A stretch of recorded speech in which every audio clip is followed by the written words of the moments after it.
On Friday, I prayed at the Islamic Center, as I do on occasion. It's where I go to church, so to speak. Where do ministers who lead worship go to worship for themselves? Well, that's where I go. I appreciate the sermons of Imam Muhsin al-Dalami. I always learn new things. I'm learning slowly how to pray. They are patient with me and welcoming, happy that I'm with them. And this past Friday, a boy, a middle schooler, I would guess, led the call to prayer. And afterward, when the prayer was finished, in the hallway, he told me how much he liked the film that Josh Townsley and I made about our walk to Karbala. He spontaneously gave me a hug and asked me if I was a Muslim. I've been asked that before, as I've been invited to speak at Islamic centers around the country. I never know exactly how to answer that. On Friday, I said, I'm a Muslim in my heart. I don't think we can really engage in interfaith work and not have our hearts transformed and expanded. In interfaith encounters, at least as I see it, we must risk transformation. It isn't just about telling others what we think or what we believe. That is nothing more than a sales pitch. For me, I want to know what God is saying to me through you. That approach, by its very nature, risks transformation. You can't control what will become of you. In this, my last sermon with you, I do want to leave you with a few things, including my appreciation for you. And I feel the need to share this journey with you as I close my time with you. In February 2018, I moderated a panel discussion regarding the war against Yemen at Portland State University. And it was entitled The U.S.-Saudi Coalition, Bringing Peace or War. And it was in the follow-up of that conference, during an email exchange, that I first heard of Hussein. He was referenced in regard to the panelists, all of whom had taken risks and had sacrificed in varying ways for their work in bringing truth to light.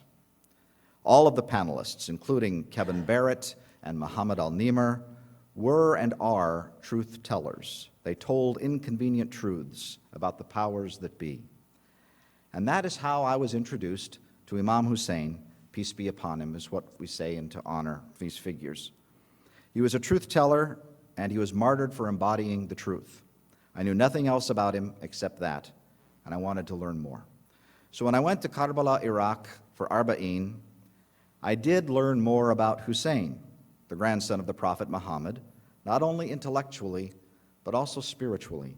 I learned that Hussein, through his sacrifice, saved Islam, and he defined Islam by his sacrifice as a religion of beauty, truth, justice, love, peace, courage, and compassion. Hussein was and is, as I saw him, a mirror image of Jesus. They are siblings, they are brothers, they are one. As I said in a sermon a few months ago, it is Jesus I follow to Karbala. Jesus showed me Hussein. If I want to follow Jesus, I must follow Hussein. Hussein shows me how to follow Jesus. Hussein and Jesus both sacrificed in the same way. They sacrificed all they had, their very lives, for the reign of God, for the reign of divine values. And they both summoned the world to follow in their steps if we wish to participate in this transformation of the world. The Arba'een walk of 15 to 20 million people or more is a modern miracle of this transformation. It's a sacrament through which the world is being summoned to walk as one against all forms of tyranny. My heart for Jesus expanded because of Hussein. I'm a better Christian because of my encounter with Islam. And that's not about religion in the narrow sense of that word, whether one is Christian or Muslim or Jew or whatever, but it's about religion in the broadest sense, the power of love that connects us all at the deepest levels. And when I went and touched the box above the grave of Imam Hussein, alayhi salam, I wasn't sure if I should do that, because Hussein wasn't a figure in my religion. But I was told again and again that Hussein is for everyone, regardless of religion or creed, just like Jesus is. So I'm in the shrine of Imam Hussein, and it's beautiful. And the air conditioning is on, which is nice because it's in the 90s outside. And it's filled with the sounds of prayer. People are crying, some people are standing, some are sitting, some are in various postures of prayer. Poetry is being recited from many different places all at once. I don't understand a word of it, except now and then I hear a name I recognize: Ali, Zainab, Abbas, Hussein. And this is all about a week before the day of Arba'in. And I'm with the tour group, and I decide I want to go and touch that big box in the center of the shrine, the lattice work above the grave of Hussein. And I don't know what it's like on the women's side. It was probably more orderly, but on the men's side, even a week before the day of Arba'in, the place is packed. And it is a push and pull like an ocean wave of bodies. Your feet almost leave the ground. There are so many people. And you know where you're headed, to that box over there. But it's like swimming in the ocean. You don't need to be aggressive, but you have to hold your own. You swim through the bodies, pushed left and right. Finally, I got close enough. I was almost there. And I should stop right here, because I was very conscious of being different. Different religion. I only speak English. From America, my reddish hair, well, now reddish gray. Pale skin. Of the thousands of people inside that shrine that day, I was probably the whitest guy in the room. But I reach up when I finally get close enough to put my hand to touch the latticework, and I can't quite reach it. I'm about 3 inches away. And what happened with me is that I reached up, I couldn't touch it, and a hand took mine and pushed it up against the latticework. It was a brown hand taking my white hand up against the final resting place of Imam Hussein, peace be upon him. And as a visual imprint in my mind that beyond all color, all race, all religion, all language, the language of love and of truth and courage is one. The love of Hussein. This person and my eyes met. We just looked at each other. As I swam away, just a few yards away, I saw this other man, and he stared at me. Tears were streaming down his face, and he asked me, as many did on this trip, "Where are you from?" And I told him, "America." And he just started bawling. And he hugged me and he kissed me. I've joked that I've never been kissed by so many men with scratchy beards.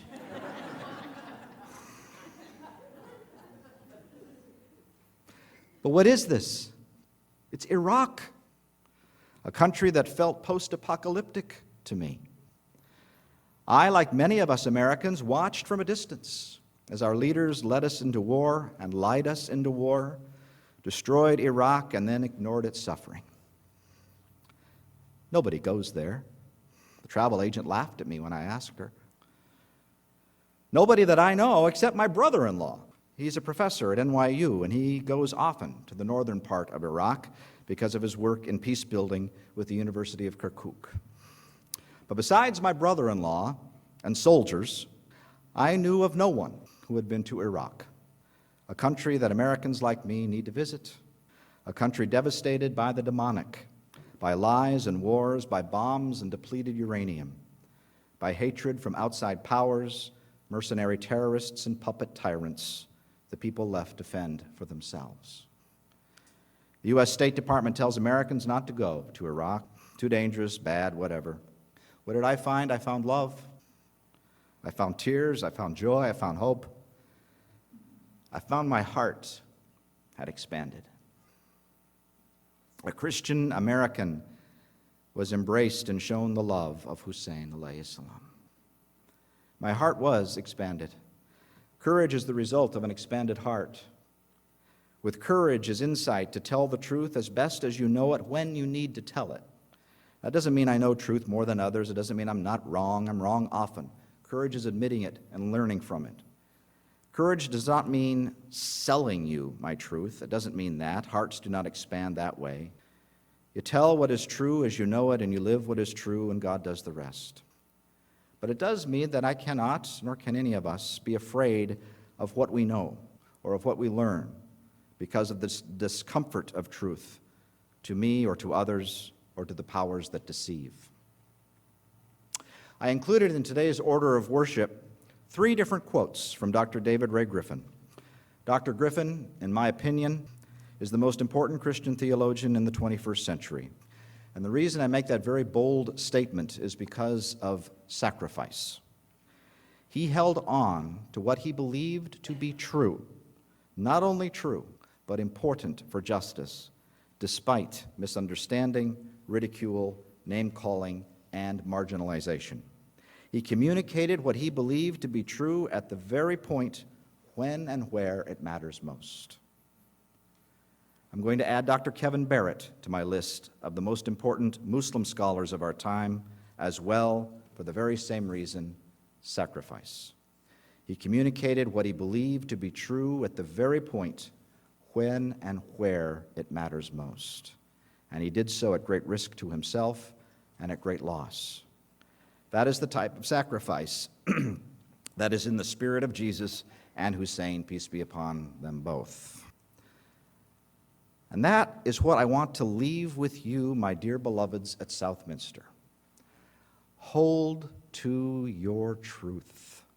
Hold fast to your truth. Whatever that truth is, don't let it go for the sake of acceptance by others. No relationship that requires you to deny your truth is worth keeping.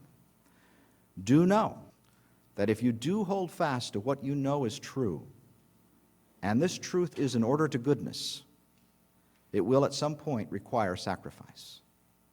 But if it is true and good, it will last.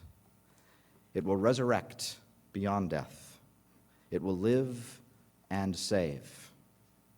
In the Gospel of Thomas, Jesus said, "If you bring forth what is within you, what you bring forth will save you. But if you do not bring forth what is within you, what you do not bring forth will destroy you." In other words, if you bring forth your truth, the truth will save you. But if you do not bring forth your truth, that truth will destroy you. So, in answer to the question of the boy who asked me on Friday if I am a Muslim,